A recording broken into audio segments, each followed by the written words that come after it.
antara orang-orang yang datang ke Yerusalem untuk merayakan Paskah, terdapat beberapa orang Yunani.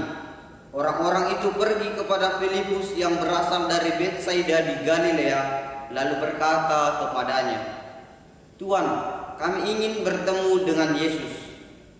Filipus pergi memberitahukannya kepada Andreas, dan berdua mereka menyampaikannya pula kepada Yesus. Tetapi Yesus menjawab mereka, katanya, "Telah tiba saatnya Anak Manusia dimuliakan. Aku berkata kepadamu, sesungguhnya jikalau biji gandum tidak jatuh ke dalam tanah dan mati, ia tetap satu biji saja. Tetapi jika mati, ia akan menghasilkan banyak buah. Barang siapa mencintai nyawanya, ia akan kehilangan nyawanya. Tetapi barang siapa tidak mencintai nyawanya di dunia ini, ia akan memeliharanya untuk hidup yang kekal. Barang siapa melayani aku, ia harus mengikuti aku, dan di mana aku berada, di situ pun pelayanku akan berada. Barang siapa melayani aku, ia akan dihormati Bapa." Sekarang jiwaku terharu, dan apakah yang akan kukatakan? "Bapa, selamatkanlah aku dari saat ini." Tidak, sebab untuk itulah aku datang ke dalam saat ini. "Bapa, muliakanlah namamu." Maka terdengarlah suara dari surga, "Aku telah memuliakannya dan aku akan memuliakannya lagi." Orang banyak yang berdiri di situ dan mendengarnya berkata bahwa itu bunyi guntur. Ada pula yang berkata, seorang malaikat telah berbicara dengan dia. Tetapi Yesus menyahut, "Suara itu telah terdengar bukan karena aku, melainkan karena kamu. Sekarang berlangsung penghakiman atas dunia ini. Sekarang juga penguasa dunia ini akan dilemparkan keluar. Dan aku, apabila sudah ditinggikan dari bumi, aku akan menarik semua orang datang kepadaku."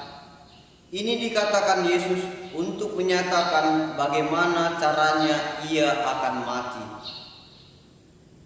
Demikianlah Injil Tuhan. Pace e bene.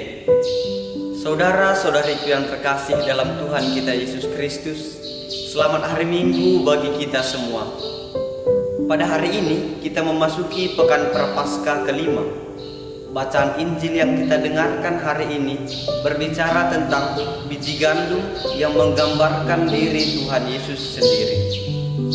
Ia menggambarkan dirinya sebagai biji gandum yang akan mengalami sengsara dan kematian hingga bangkit kembali dan menghasilkan buah keselamatan.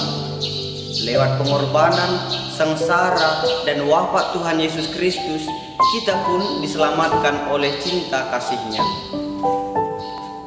Saudara-saudariku yang terkasih dalam Tuhan kita Yesus Kristus, ibarat orang-orang Yunani yang diceritakan dalam Injil hari ini, kita pun ingin bertemu dan melihat wajah Yesus.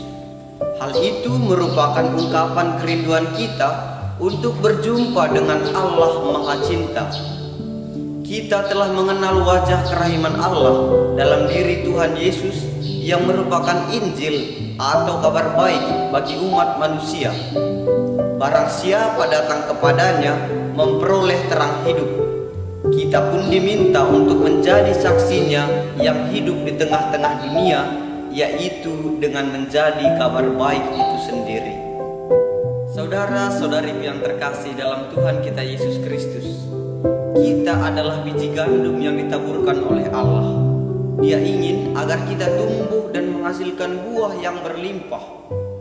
Kita pun berpotensi untuk bertumbuh dan menghasilkan buah yang baik itu. Namun, sebelum hal itu terjadi, kita harus ditanam di dalam tanah dan mengalami kematian terlebih dahulu. Artinya, kita menyerahkan diri secara utuh pada rencana Allah dan membiarkan diri kita bertumbuh oleh kasih-Nya, agar kita menghasilkan buah-buah kebaikan yang membawa keselamatan. Saudara-saudariku yang terkasih, Tuhan Yesus telah memberi teladan kepada kita umat kesayangan-Nya, yakni ketaatannya pada rencana dan kehendak Bapa. Dia telah taat kepada Bapa hingga mengorbankan dirinya demi keselamatan umat manusia. Kita juga diajak untuk bersikap pasrah, taat, dan mau berkurban seperti yang telah diteladankan oleh Tuhan Yesus Kristus sendiri. Kita telah mati karena dosa, dan dengan rahmat-Nya kita pun hendaknya meninggalkan kemanusiaan lama kita dan mengenakan Kristus. Dengan menyatukan diri bersama Kristus, kita akan mampu menghasilkan buah-buah kebaikan, sebab Dialah pokok anggur yang baik dan kita cabang-cabangnya. Dengan menyatukan diri dengan Kristus, sang pokok anggur, kita telah menjadi manusia baru dan layak disebut sebagai pengikut Kristus yang sejati. Semoga semangat rendah hati, pasrah, taat, dan mau berkurban seperti yang diteladankan oleh Tuhan Yesus sendiri senantiasa kita hidupi dalam hidup kita sehari-hari, agar kita pun layak mewarisi kebahagiaan yang kekal di sorganya yang kudus. Semoga, ya semoga. Amin. Pace e bene.